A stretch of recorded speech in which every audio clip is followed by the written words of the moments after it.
اللہ رب العزت نے دین اسلام ایک مکمل ضابطۂ حیات کے طور پر ہمیں عطا فرمایا ہے۔ اس میں ہر قسم کی ہدایت موجود ہے، امر بالمعروف و نہی عن المنکر کے متعلق تفصیلی احکام موجود ہیں، اور ایسی چیزیں جو معاشرے میں بگاڑ کا سبب بنتی ہیں، جن کی دنیاوی اور اخروی بہت زیادہ جن کے نقصانات ہیں، اللہ رب العزت نے ان سے منع فرمایا ہے۔ ان میں سے ایک شراب ہے۔ شراب اسلام میں تدریجاً حرام ہوا، پہلے چلتا تھا، آہستہ آہستہ اس کو حرام کیا گیا، کیونکہ یہ بہت پرانی عادت تھی، یک سر اس کو چھوڑنا بہت مشکل تھا۔ حضرت عمر فاروق اور حضرت معاذ رضی اللہ تعالیٰ عنہ نے عرض کی، یا رسول اللہ، شراب کے متعلق حکم فرمائیے، یہ عقل کو زائل کرنے والی چیز ہے اور مال کو ضائع کرنے والی چیز ہے۔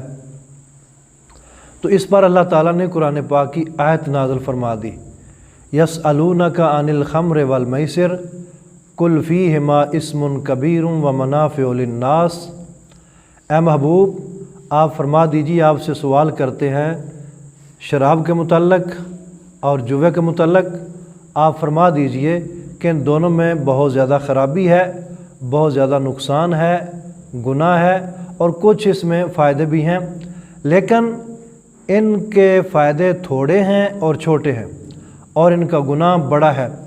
ظاہر ہے تھوڑا سا شراب پینے سے ذہنی تھوڑا سا سرور تو ملتا ہے، لیکن اس کے جو نقصانات ہیں وہ بہت زیادہ ہیں۔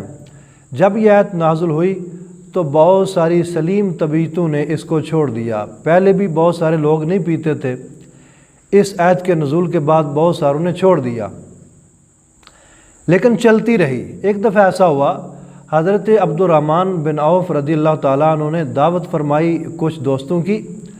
دعوت کے بعد شراب کا دور چلا، اور جب شراب پی گئی اور ذہنوں پہ وہ سوار ہو گئی تو نماز مغرب کا وقت ہو گیا۔ انہوں نے نماز ادا کی تو جو امامت کروا رہا تھا اس نے سورہ کافرون پڑھی، قل یا ایھا الکافرون لا اعبد ما تعبدون۔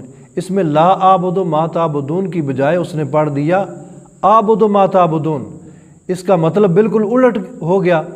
لا اعبد ما تعبدون کا مطلب ہے میں ان کی عبادت نہیں کرتا جن کی تم کرتے ہو، اور اعبد ما تعبدون کا مطلب ہے میں بھی انہی کی عبادت کرتا ہوں جن کی تم کرتے ہو۔ جب ایسا ہوا تو اللہ تعالیٰ نے ایک آیت نازل فرما دی، یا ایھا الذین آمنوا لا تقربوا الصلاۃ وانتم سکارا۔ اے ایمان والو، جب تم نشے کی حالت میں ہو تو نماز کے قریب نہ جایا کرو جب تک کہ تمہیں ہوش نہ آ جائے، پتہ نہ چل جائے کہ تم کیا کہہ رہے ہو۔ جب یہ آیت نازل ہوئی تو بہت سارے ذہن تیار ہو گئے، اور بہت سارے لوگوں نے اس کو چھوڑ دیا۔ نفرت شروع ہو گئی کہ یہ کیسی چیز ہے جس کو پی کر ہم نماز بھی نہیں پڑھتے۔ پھر ایک دن ایسا ہوا، حضرت عتبان بن مالک رضی اللہ تعالیٰ عنہ نے کچھ لوگوں کی دعوت کی۔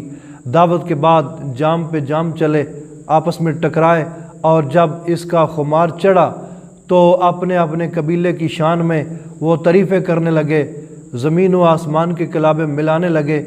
کسی نے شعر پڑھ دیا انصار کی ہجو میں، اور ایک انصاری اٹھا، اس نے اونٹ کے جبڑے کی ہڈی اٹھائی اور اس کے سر پہ دے ماری اور اس کا سر پھوڑ دیا۔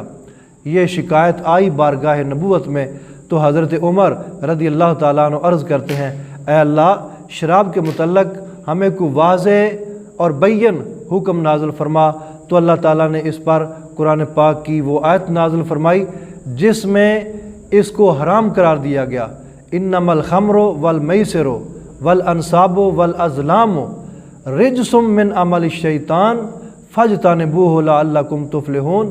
فرمایا یہ شراب، جوا، انصاب، ازلام یہ ناپاک ہیں، یہ شیطانی کام ہیں، ان سے بچو تاکہ تم کامیابی حاصل کر جو دونوں جہان میں۔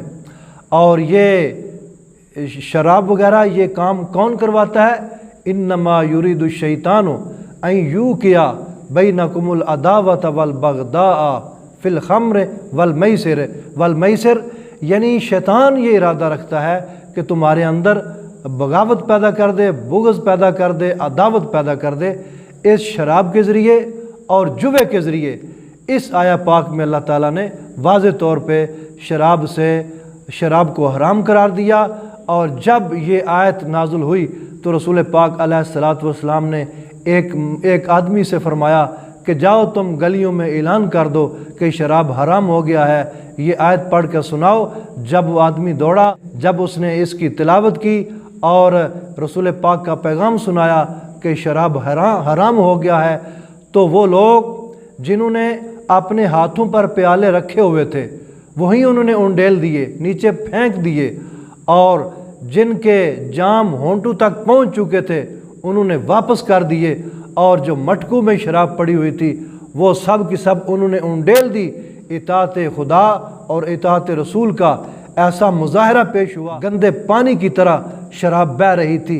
یہ ہے صحابہ اکرام کی اطاعت کہ جب اللہ نے کسی چیز سے منع کر دیا تو اس کے قریب تک نہیں گئے۔ حیرانگی کی بات یہ ہے کہ جو چیز بہت زیادہ تھی، جب اللہ تعالیٰ نے منع فرمایا تو کسی کے دل میں خیال ہی نہیں پیدا ہوا، شوق ہی نہیں پیدا ہوا کہ وہ شراب پیے۔ لہٰذا شراب بہت بری چیز ہے۔ رسول پاک علیہ الصلاۃ والسلام نے فرمایا کہ شراب بنانے والے پر لعنت ہے، بنوانے والے پر لعنت ہے، بیچنے والے پر لعنت ہے، خریدنے والے پر لعنت ہے، جو اس کا مال کھائے اس پہ لعنت ہے، اور جو پینے والا ہے اس پہ لعنت ہے، جو پلانے والا ہے اس پہ لعنت ہے۔ اس طرح 10 افراد رسول کائنات علیہ الصلاۃ والسلام نے گنوائے، جس کے پاس اٹھا کر لائی جائے اس پہ فرمایا لعنت ہے۔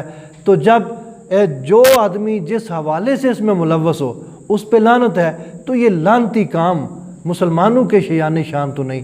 اللہ تعالیٰ ہمیں اس بری عادت سے اور تمام بری عادات سے بچائے۔